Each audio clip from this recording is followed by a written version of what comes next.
A havi keresetem pedig...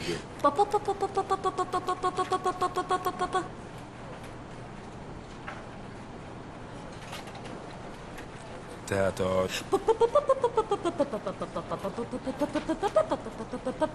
jövedelmem. Tehát a jövedelmem. Minket nem érdekel, mennyi a jövedelme. Csak az ingatlan értéke számít. Így akár 10 napon belül juthat lakáshitelhez. Hívja 0640 48 48 48-at. Raiffeisen Bank. Velünk könnyebb. Kifejezetten tárgyalásos helyzet van. Tehát szerintem a bankoknak és a devizahiteleseknek most tárgyalniuk kell. Ugye az ingatlan devizahitelt azt a kormány megoldotta.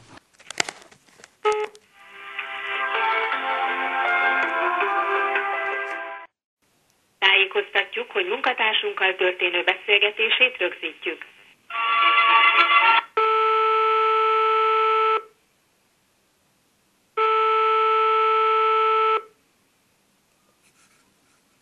Jó napot kívánok!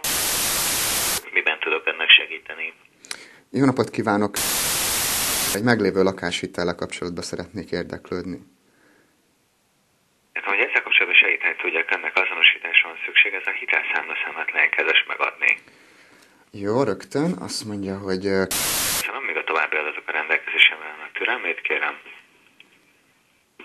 Köszönöm a türelmét, további azonosításhoz a születési helyét és idejét kérem. Köszönöm, édesanyja lánykori nevét kérem. Köszönöm, és mekkora volt a felvett hitelösszeg? 6.900.000 forint. Köszönöm, sikeres volt az azonosítás, miben tudok önnek segíteni? El kell mondanom, hogy csak hogy tájékoztatásképp, hogy én is rögzítem a beszélgetést. Igazából arra lennék kíváncsi, hogy jelenleg a mai napon a bank szerint mekkora tartozásom van ezen a hitelszámlán. Nézem is önnek. Köszönöm. Ez is svájci frank alapú hitel, és látom, hogy ennek rögzített 180 forintos árfolyamon történik a törlesztés, viszont februártól jogszabályi módosulás miatt a hátralékos törlesztő részletet azt ára 256,47 forintos árfolyamon szükséges számolni a banknak. Ez azt jelenti, hogy a hátralék összege 1149,11 svájci frank, ami ugye a 256,47 forintos árfolyamon 294.712 forint. Jó. Egyébként maga a hitel, a fennálló tartozás mennyi lenne? A fennálló tartozás az 34.317,55 svájci frank, 8.801.422 forint. Értem, ebbe benne van az úgymond hátralék, vagy ez külön van számolva? Ez a fennálló teljes tartozás. A fennálló teljes tartozás, értem. A gyűjtőszámlát már összevonták egyébként, vagy ez még nincs benne? A gyűjtőszámlás tartozás. Mindaddig, amíg a gyűjtőszámla szerződés megkötése került, addig életben marad.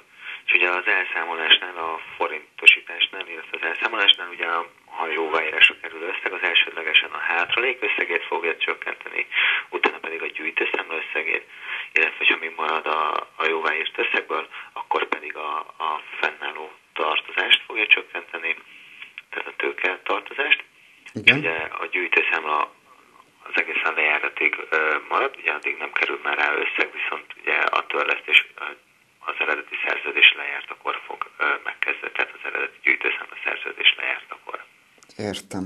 Azt szeretném még kérdezni, hogy amit megadtam hitelszámlaszám az a beszélgetés elején, ez forintszámla vagy devizaszámla? Ez svájci frank alapú devizaszámla, devizahitelszámla. Értem, de devizában történik a könyvelés, vagy forintban? Devizában jelenleg. Devizában van nyilvántartva a tartozás. Igen, abban van nyilvántartva, de maga a befizetés az forint összegekről szól ezen a számlaszámon, illetve vagy pedig svájci frankban. Svájci frankban is, illetve forintban is látható a befizetés. Látható, igen, de maga a számla az egy forintszámla, vagy egy korrekt devizaszámla. Értem, akkor a forint befizetéseim hogy kerülhetnek rá a devizaszámlára?